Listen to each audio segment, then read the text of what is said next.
Ризаэддин Фахриддин, Шихабетдин Мәрҗани, Каюм Насири. Татар дөньясын һәм исламчылыкны таныткан мәгърифәтчеләр күп. Ни өчен Муса Бигиев турында аз беләләр? Аның мирасы өйрәнелгәнме? Эфирда таянуның тапшыруы студияда Алмаз Афиятов исәнмесез. Хәерле кич, мөхтәрәм кунаклар. Шуннан да кызыклы шәхес тапшыруга әзерләнгәндә дә бик күп кенә кызыклы мәгълүматларга тап булдым. Айдар әфәнде, сез инде Муса Бигиевны ныклап өйрәнгән кеше буларак, аның шәхес турында әйтүдән башласагыз иде. Кем ул гомумән? Ни өчен аны бездә бүген аз беләләр һәм ни өчен ул башкалар арасында күләгәдә кала кебек? Минемчә, Муса Бигиев, бу минем генә фикерем түгел, моны башка галимнәр таныйлар.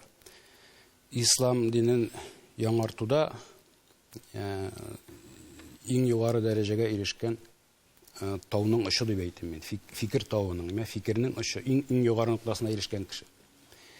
Менә сез атап чыккан Мәрҗаниләр, Каюм Насирилар, алар сәясәткә ул хәтле якын түгел, име? Ә менә мәсәлән Бигиев дигәндә, ул ислам халифәлеге, Осман дәүләте җимерелеп халифәлек беткәч, халифәлек кыру буенча 2 конференция үткәрелә, шуларга чакырылган кеше ул. Ягъни Сауд Арабстаны ул вакытта әле юк, әмма шуңа нигез салган кешенең ишеген тибеп ачып кергәндәй дип әйтим инде, шундый дәрәҗәдә кеше булган. Икенче яктан, аны теге ислам дөньясында, бездән тышкы ислам дөньясында никадәр хөрмәт ителсә дә, аны Совет хөкүмәте бик таныган һәм үз мәнфәгате өчен улардан файдаланырга теләгән, ягъни Советлар хөкүмәте дәүләте оешып, аның беренче елларында алар тырышканнар ислам дөньясы белән бергәләшеп империализмга каршы көрәшергә. Менә шул дәвердә Бигиев аларга бик кирәк булган. Шуңа күрә, инде Бигиевне үзен карасак, ул инде аны антисоветчик дип дә әйтеп булмый. Мәсәлән, чөнки ул Совет хөкүмәтен, диннең хөкүмәттән аерылуын, дәүләттән аерылуын, шу нәрсәләрне хуплап торган кеше булган үзе. Шуңа күрә, шул революциядән соң ул яңа мөмкинлекләр ачылганын аңлап алып, шактый әсәрләрендә аны сиздерә дә, бик зурлап каршы ала революцияларны. Һәм бу әсәрләргә аерым тукталырбыз әле без. Әмма менә хәзер сезнең сорауга килеп җитәм. Бигиев безнең бит Совет дәверендә дингә карата мөнәсәбәт нинди икәнен белә идек. Каюм Насирин бар яна әкиятләре мәсәлән, аларны бастырып була, халык риваятлары буенча язган була. Мәрҗәйнең, аны күпме беләләр юк, анысын белмим. Әмма Бигиевнең әсәрләре, алар шу хәтле исламны тирән аңлатуга һәм исламны шу хәтле аңлаешлы итеп халыкка җиткерергә багышланган ки, аны Совет дәверендә телгә алырга ярамый, чөнки дин бездә тыелган иде абсолют рәвештә, шулай бит. Шуңа күрә Бигиев дисәң, шундый ук дин килеп чыга. Шуннан да, бу Совет вакытында ни өчен хәзер менә шул Бигиев кебек шәхесләр барыбер алар икенче план кеше һәм алар турында белеп бетермиләр икән, Марат әфәнд? Мин уйлыйм, моның берничә сәбәбе бар. Бер сәбәбен инде ишеттек. Бигиев хезмәтләре, алар шактый авыр хезмәтләр. Аны аңнар өчен хәзерге безнең җәмәгать әле күбесе дә әзер түгел дип уйлыйм. Бәлкем мин ялгышамдыр. Чөнки ул дәрәҗәгә җитер өчен әле менә Бигиев узган юлны узарга кирәк безгә. Әле без моны бу юлны узмаганбыз. Икенче мәсьәлә, әлбәттә инде менә бу Совет традициясе. Инде һич шиксез Бигиев ул ислам дөньясында киң танылган реформатор сүзе инде исламда бик кабул ителми, әмма шулай ук ниндидер ислахчылык, яңарыш тарафдары үзгәртеп куру дип тә әйтергә буладыр моны. Белмим, монда дәрәҗәдә. Әмма әгәр дә сез ниндидер ислам иленә барсагыз, анда сез татар икәнен әйтсәгез һәм ислам белгечләре белән сөйләшсәгез, алар һич шиксез Бигиевне беләләр. Алар аны хөрмәт итәләр. Хөрмәт итмәсәләр дә, әгәр дә алар ниндидер консерватив карашларда булсалар, алар аны беләләр һәм менә күптән түгел шундый информация килде. Ялгышмасам, Төркиянең мөфтие Бигиев китабына җавап иттереп үз китабын язган. Димәк, әле дә бүгенге чорда да Бигиевнең хезмәтләре, Бигиевнең фикерләре актуаль булып тора. Димәк, инде ул 100 ел элек бүген ислам дөньясында көн кадагында торган мәсьәләләргә җавап эзләгән. Һәм инде бүгенге мөселманнар, бөтен ислам дөньясындагы мөселманнар ул хезмәтләргә мөрәҗәгать итәләр, аның белән килешергә мөмкин, аны тәнкыйтьләргә мөмкин, әмма һич шиксез ул искиткеч зур гыйлем иясе. Һәм инде аның фикерләрен кемдер килешмәскә мөмкин, әмма аны ничектер күрмичә мөмкин түгел. Чыннан да шулай. Рафик әфәнде, менә ни өчен Бигиевка бөтенләй капма каршы мөнәсәбәт икән? Монда бит инде бөтен ислам дөньясын алсак та, менә дөрес әйттеләр, чыннан да бары тик ул аерым нидер төбәк, аерым ил белән генә чикләнеп калмый. Кемдер аны инде менә Айдар әфәнде әйткәнчә бөтенләй бар күп кешеләрдән дә өстенрәк куярга мөмкин. Кемдер киресенчә бөтенләй әле аның шул карашларын, шул хәрәкәтләрен кабул итеп бетермәскә. Менә кайдан килә бу мөнәсәбәт? Юк, шуннан да менә Муса Бигиев кебек шәхесләр татарларда без ике кешене әйтә алабыз. Шәһабетдин Мәрҗани, бөтен дөнья беләләр. Шәһабетдин Мәрҗани фикх белән шөгыльләнүче, теге хукук, ислам хукук белән бөтен галимнәр аның китапларын укый. Һәм Муса Бигиев. Менә татарлар арасында ул бик мәшһүр галимнәр. Аны теге бөтенләй белмиләр дип аның белән дә килешмәс идем. Чөнки менә Айдар гына 4 томын аның чыгарды инде русча тәрҗемә итеп. Инде 90-нчы еллардан башлап без конференция төрекләр белән уздырдык. Анар Петербургта аның нәселеннән калган кем апалы ул безнең Фатима ханым, аның кызы, мәрхүм инде ул һәр кызы онда материаллар чыккан иде. Аны Төркиядә бик яраталар, бик күп хезмәтләрен бастырып чыгардылар. Төркиядә менә дин министрлыгы нәкъ аның буенча диссертация яклаган иде. Төркләр аны безгә караганда күбрәк яраталар. Ә менә аның фикерләренә мөнәсәбәт чыннан да ул төрле, чөнки ул менә реформатор, ислахчылык белән шөгыльләнгән, ислахчылыкка мөнәсәбәт ул бер кайчан да инде җәмгыятьтә бер үк төрле булмаган. Чыннан да менә Муса Бигиевның кайбер хезмәтләрен инде аны яндырырга дип тә тәкъдим иткәннәр. Төркиядә каршылар булган. Әмма ләкин менә бүгенге көндә дә мәсәлән Коръән тарихы буенча язылган хезмәтләре, аның дәрәҗәсендә язылган хезмәтләр бүгендә юк. Аны галим буларак бөтенесе дә таный.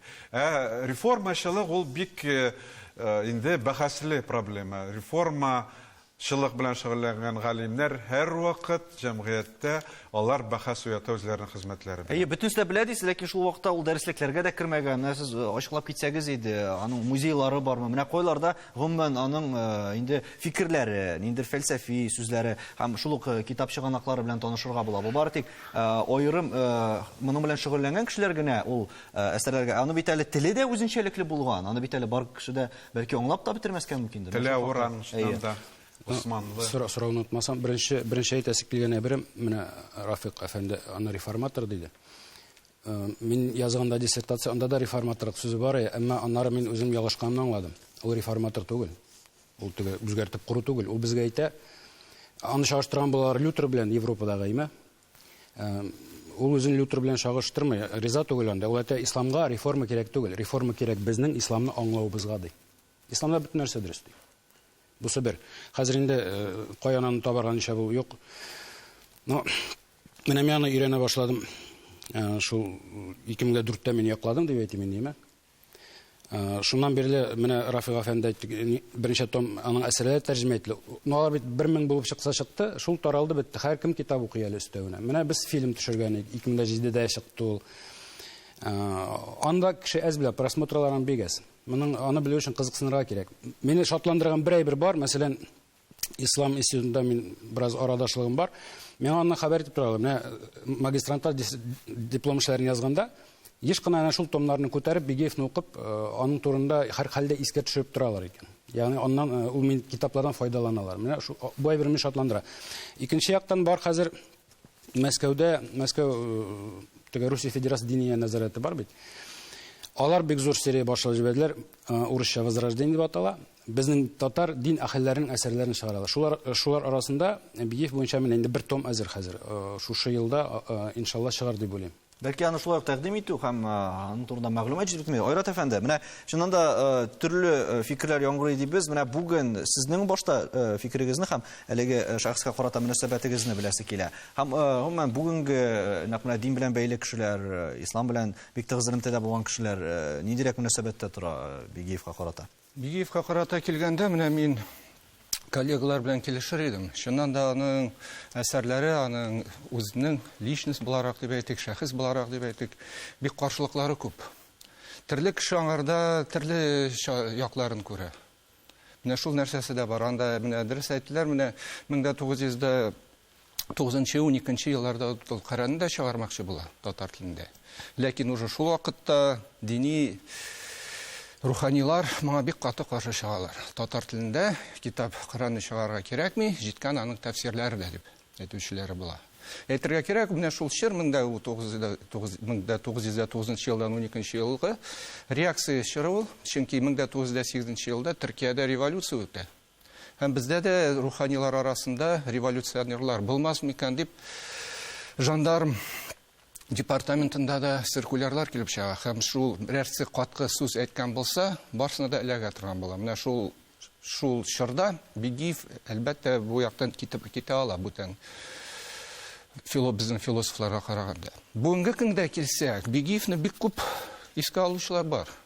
Менә Рафик хәзрәт әйтте инде аны, мин дә әйтә алам, безнең Ислам институтында студентлар Бигиевнең иҗаты белән бик каты кызыксаналар. Кайчакта үзара бәхәсләшкәндә дә, менә Бигиев шулай әйткән, Бигиев булай әйткән. Юк, Бигиев бит ул алай булмаган. Дип сөйләүчеләр бик күп, но кайберләре әлбәттә 1900 ел элек, 10 ел элек торган позициядә торучылар да бар. Китапларны укып кызыксынучылары да бар. Кайчакта уланда практик яктан да совет дип әйтегәндә русчага килгәндә бирә торган булган, мәсәлән, уразаны ничек тотырга. Озын көннәрдә ураза ничек тотырга. Бик актуаль һәр Европада. Шуннан да әле ул Бигиев менә шуннан да исламны яңа ясылыкка күчерә алганмы, юкмы? Бу хакта рекламадан соң.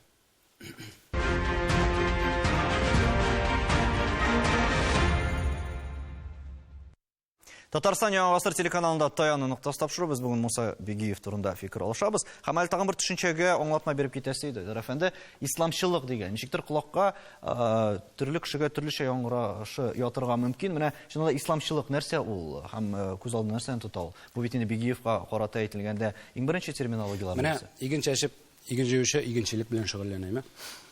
Мәсәлән, тип медицина белән шөгыльләнүче, шул медицина белән шөгыльләнә, шундый белем алган булса кеше, мәсәлән, христиан динендә булучы кеше, ул христианлык белән шөгыльләнә. Бездә хәзерге көндә дөнья сәясәтендә ислам белән мөселман булгач кеше әлбәттә ислам белән шөгыльләнә. Аларны исламист диләр мәсәлән, име? Күрәсезме? Монда бит аерып тормыйлар, бу радикальный, бу нормальный дип. Исламист икән, шуңа күрә мөселманны күргәч, бу куркып калалар. Ярлык кебек була. Әйе, менә тамга суктылар да сиңа, бөтен дөнья синнән качып йөри, куркып. Бу бердә дөрес нәрсә түгел. Шуңа күрә ачыклык кертәсем килә бу исламчылык дигән төшенчәгә. Ислам дине белән шөгыльләнүче һәркем исламчы. Сез үзегезнең, әгәр моңа тискәре мәгънә салганнар икән бу сүзгә, махсус рәвештә, аңлы рәвештә, бу сезнең гаебегез, безне исламчылыкта гаепләмәгез. Мин беренче менә шул төрекләр бездә ясаган конференция катнашында Муса Бигиевне күрсәткәнем исламчылык идеологы дип.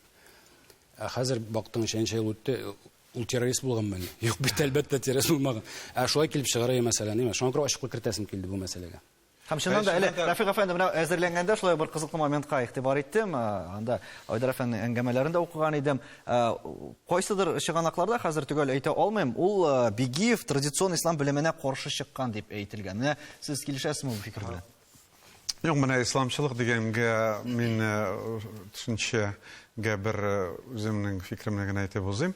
Бүгенге көндә менә бөтен дөнья ислам гыйлемендә, исламоведениедә политический ислам, ул исламизм инде. Исламизмга чыннан да аңар инде бер тискәре, ягъни ул сәясәтләшкән ислам. Сәясәтләшкән ислам дигән сүз, димәк инде ул сәясәткә кереп, инде нинди дә булса мөселман дәүләте оештырырга теләгән дигән шул тискәре бер фикер бирәләр. Каршылыклар булган инде революция кадәр да, мәсәлән, Муса Бигиевнең бер фикере бар, ул кайсы хезмәтендә микән алайдар, об абсолютности Божьей милости, Аллаһ Тәгаләнең рәхмәте киң, бөтенебез дә иншалла җәннәткә керербез дигән идеясы чыккач, ул Оренбургта Хөсәйния мәдрәсәсендә укыткан, ул ислам тарихын өйрәткән, бөтен дөнья диннәре тарихын өйрәткән, аннан соң ул Хөсәйния мәдрәсәсендә дә укытмый, каршылыклар булган чыннан да. Ул каршылыклар хакында Зия Камали да язган, ул да үзидә реформачылыкка якын исламчы дип әйтгән Айдар шулай дигәч. Ул хакта Риза Фахрутдинов та җәмгыять җәмәгатьчелекне тынычландырып, шурада шулай язган, аның ага каршы әйткән, ул зур бәхәсләр уяткан чыннан да. Һәм Төркиядә бөтен вакытлы матбугат чаралары бу проблеманы күтәреп чыкканнар. Ул дөрес ул, менә ул шулай булырга да тиеш, чөнки менә ислам динендә без бит инде традицион кыйммәтчелекләргә таянып, урта гасыр хезмәтләренә генә таянып яшәү, инде ул менә шушы сазлыкка алып керә дип әйтергә мөмкин. Менә Муса Бигиев кебек шундый фикер әйтүчеләр, ул мөселман өммәтен уяталар. Аның белән килешмәсә дә, алар уйлый башлыйлар. Менә ул шулай дип әйтте бит, аңар без җавап табарга тиеш дип. Һәм шуңа күрә менә 20 гасыр башында Муса Бигиевнең тоткан урынының бик зур, аның фикере белән дә килешмәсәк. Чөнки ул менә татар дөньясының гына түгел, Төрки җәмгыятенең аның теленнән дә менә Айдар тәрҗемә иткәч яхшы белә инде, ул классик Османлы теленә якынрак татар телен белән арадарак инде ул. Мөһимнәр менә Муса Бигиевнең биографиясе хакында шул мин шуны да әйтер идем, ул чыннан да бик мөһим. Менә 1923 елны инде Совет чорында Бухарин азбука коммунизма дип хезмәтен язган. Инде ул алифба аны укыганнар. Муса Бигиев азбука ислама дип аны менә Айдар тәрҗемә итеп бер томында чыгарды. Азбука ислама дип аңар каршы манифест эшләгән. Ул чыннан да инде менә ислам дининең асылын күрсәткән. Һәм шуннан соң ул 30 елны Россиядән гаиләсен калдырып китәргә була. Китәргә мәҗбүр булган. Моментларда күп булган. Аларны барысын да әйтеп бетереп булмый инде, әлбәттә, бер тапшырык кысаларында. Һәм аның кайбер фикерләренә, мәсәлән, башта ничектер шикләнәбрәк карасалар да, аннары килешергә мәҗбүр булганнар. Аерта, сез ничек уйлыйсыз? Менә бу чыннан да исламны һәм исламга карашны күпмедер дәрәҗәдә башка ясылыкка күчерә алды микән Бигиев? Әлбәттә, һәрбер мәгънә, һәрбер уйдырма дип әйтә алабыз, һәрбер идея ул менә күлгә ташлаган таш кебек. Әгәр ташы суга батса да, аның изе кала. Монда да шундый хәл күрәбез. Әлбәттә, менә әйтеп киткән китапларда да, аның уйларына да килсәк, алар һаман әле халыкта йөри. Чөнки Аллаһ Тәгаләнең рәхимлеге зур, барыбызга да ул җитәргә тиеш дигән. Икенче яктан килгәндә, ана шул 1923 елгы китабында Бухарин белән бер вакытта чыккан азбука исламында, әлбәттә, аның үзенең субъектив моментлары да бар. Без аны идеал галим дип әйтә алмыйбыз. Аның да үз яңгышлыклары булган, әлбәттә. Кайбер нәрсәләрне бәлки ул күрмәгәндер, кайбер нәрсәләрне матурак итеп күрсәтәсе килгәндер. Ул аңа карасак, әлбәттә, аның ниндидер эстетик ягы да бар эшләрендә. Ул ничектер исламны, үзенең уйларын ничектер матуррак итеп күрсәтәсе килә. Ни өчен менә осман телендә язган дип әйтәбез? Чөнки осман теле ул вакытта онытмыйк. Пантюркизм дигән идея була, идеология була. Төрекләрнең Осман империясы вакытында алар әле җыйналар бөтен төрек халыкларын бергә нитергә. Һәм әлбәттә, ул яктан да ул ничектер алдарак китепме, или соңрак калыпмы? Әйтәм, бик противоречивый кеше, бик капма-каршылык кеше. Һәм шуның белән кызыклыдыр да инде аның тарихын. Әлбәттә, ул кайчакта мин аны портретларын караганда да ничек Сократка да шаптып кидәрем мин кайчакта. Һәм әле бу очракта әгәр дә без аның шәхсенә тагын бер кат инде игътибар итсәк, чыннан да менә Марат әфәнде, ничек уйлыйсыз, бүген мәсәлән андый кешеләр ниндирәк тормыш белән яшәр иде? Анда да бит үз каршылыклары булган, анда да аңа җиңел булмаган мәсәлән. Һәм кемдер мәсәлән шул ук исламны гына алып барса, кемдер аерым сәясәтне генә алып барса, монда берләштерү һәм шул ук вакытта бит әле бик күп кенә фәлсәфи юнәлештә дә эшчәнлек алып бару. Ул ничегрәк чагыштырырга була менә ул чорларны һәм мисал өчен бүгенгесен элегрәк булганнарны? Мин уйлыйм, Муса Бигиев шикелле шәхесләр, алар глобаль шәхесләр.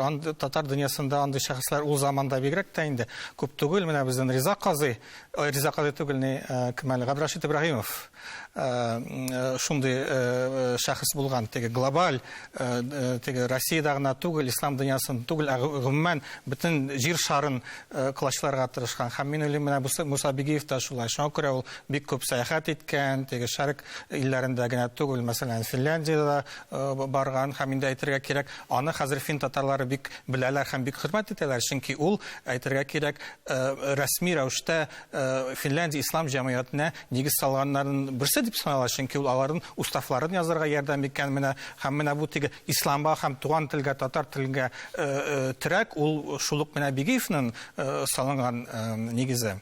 Һәм инде гомумән әйткәндә, ул татарлар арасында менә бу глобальлаштыру чорына туры килгән, аның таләпләренә туры килгән беренчеләрдән булган шәхес дип әйтергә. Ул аның киемнәрендә дә күренә, кыяфәтләрендә дә, теге озын чәчләрендә һәм башкаларда, һәм гомумән аның бу дөньяга карашы, чөнки ул ислам күзлегеннән караса да, ул барбер ниндидер ислам дөньясы, татар дөньясы турында гына уйламаган, ул бөтен киң җәмәгатьчелек, киң кешелек турында уйлаган һәм һичшиксез инде менә бу карашлары, бу аның якын килүләре бүгенге глобаль дөньяда, бүгенге информацион җәмгыятьтә һичшиксез актуаль булып тора һәм бу шәхескә кызыксыну уята. Менә һәм төп кызыксынуларның берсе буларак, Айдар әфәнде, сез ни өчен алындыгыз моңа? Һәм үзегез өчен ниндирәк яңалыклар, сезнең гомумән ниндидер карашлар үзгәрдеме өйрәнү дәверендә? Чөнки әңгәмәгезнең берсендә шулай ук инде әйләнеп кайтсам, сез әйткән идегез, аерым бер югары укырты тәмамлаган кебек булдым, аны өйрәнгәндә дип әйттегез. Менә шуннан да кешенең фикерләрен һәм аерым алганда сезнең аңны үзгәртә алдымы ул шәхес? Бигиевкә менчик юлыктым ул язмыш, аны сөйли башласам бер кино төшерерлек, шуңа күрә тукталып тормый, әмма мөгъҗиза бар. Инде аның миңа тәэсир итү турында, әлбәттә, ислам динен мин күпкә тирәнрәк аңладым. Бөтенләй башка яктан, менә ислам дигәннән Марат әйтте бит, глобальләштерү белән янәшә куйды ул. Бигиев ул бит ислам динен башкача аңларга тәкъдим итә. Һәм мин аның белән килешәм. Мәсәлән, ул әйтә, бу 20 гасыр башында. Кешелек дөньясыннан инде булса файда китергән бер ачыш ясаган, әйбер уйлап тапкан бер механизммы нәрсәме. Һәркемдә ислам динендә ди, чөнки ул ди Аллаһ Тәгалә менә халифәлекне йөкләгән кеше өстенә, шушы халифәлекне башкаручы кешеләр.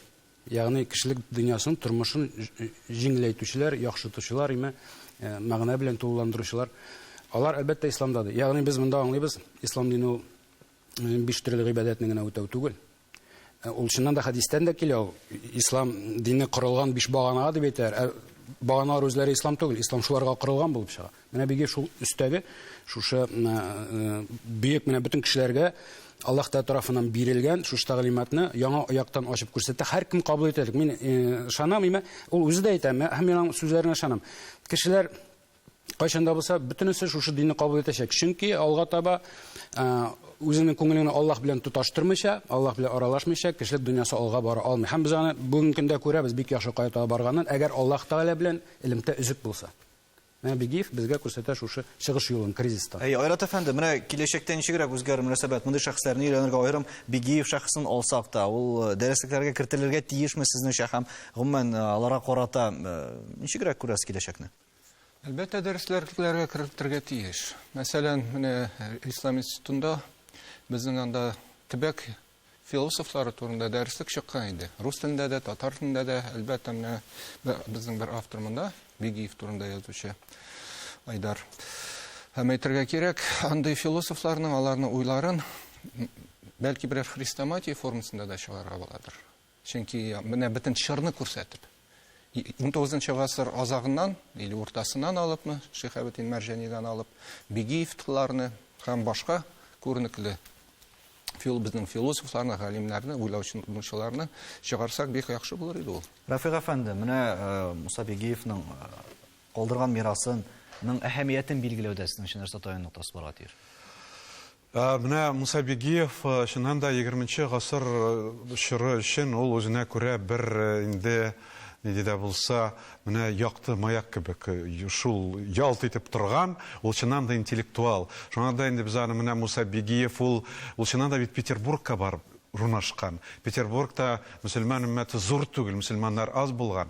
Ул үзенең хезмәтләрен күбрәк язган. Һәм шуңа күрә дә ул иң беренче чиратта, менә бәлки инде ул мөселман өммәтенә интеллектуаль хезмәтләре аша тәэсир итәргә уйлагандыр.